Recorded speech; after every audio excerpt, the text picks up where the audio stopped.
Hey there, Latin 3, and possibly review Latin 3, like challenge course Latin 3, and Latin AP if you're looking to challenge, or just kind of review if you want to go back over these things. Anyway, hi.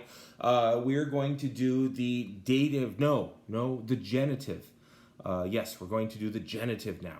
The genitive use of the gerunds and the gerundives, okay? And I give you examples of each on each slide, okay? We did the nominative in the last chapter, or in the last bit, and that was only for the gerundives, because it doesn't exist otherwise. But in the genitive, this works for gerunds and gerundives. So let's start with the genitive, the objective genitive. It's the easiest one to understand. The objective genitive is used with adjectives and verbs, typically of desire or love.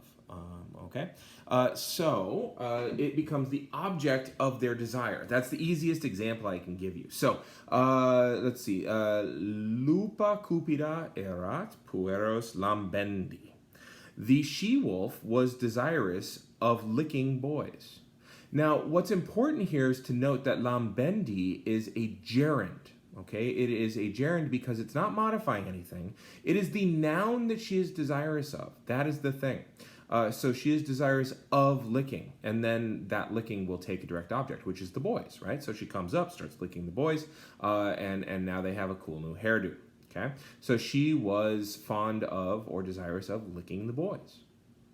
Okay, the other one. Lupa amorem habet puerorum lambendorum. And apologies for my poor handwriting there, but that's lambendorum. And what I love here is the she-wolf has a love of licking boys.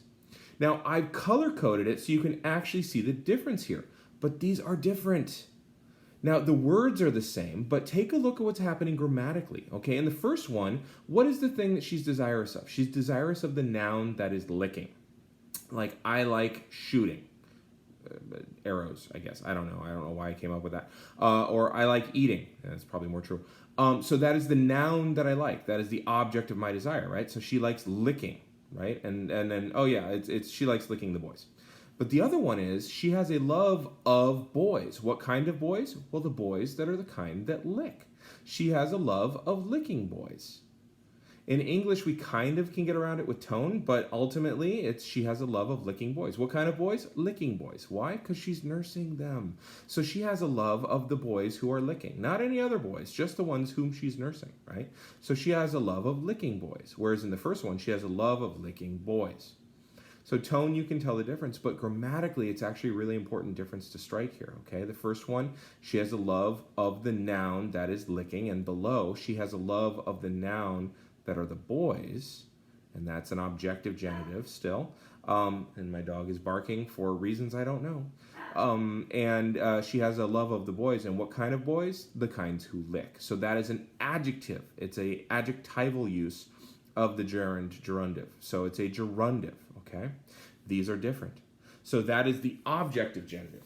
And I'm going to now show you the other kind of genitive, and you might need to rewind things as you go, and you'll pardon me for slipping out of my chair. You might need to rewind things a few times to kind of go over this, but I want to keep them both in the same one. This is the genitive again. This is called the genitive of purpose. It's a new kind of genitive. It exists with words like causā and gratis, okay?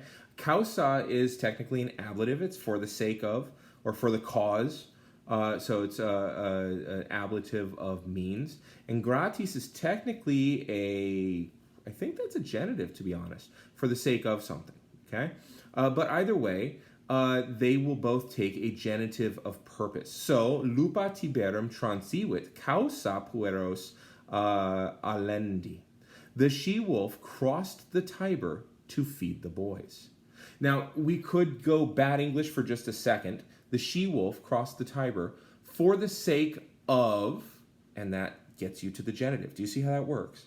For the sake of feeding the boys. So, in good English, to feed the boys. Now, the next one underneath it, okay, lupa constitit gratis, everything's backwards for me.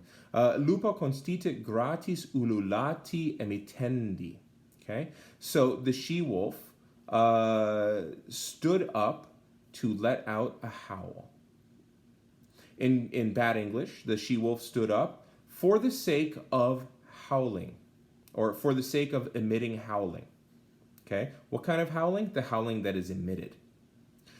So in good English, we would just say, yeah, she stood up to howl, okay, or to let out a howl.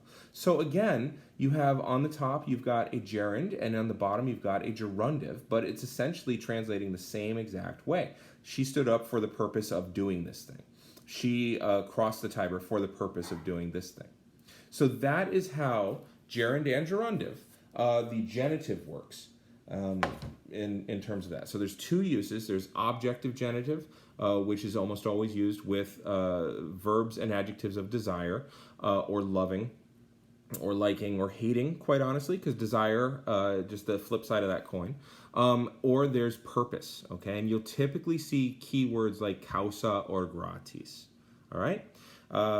So I'm going to reach forward for the sake of hitting the button.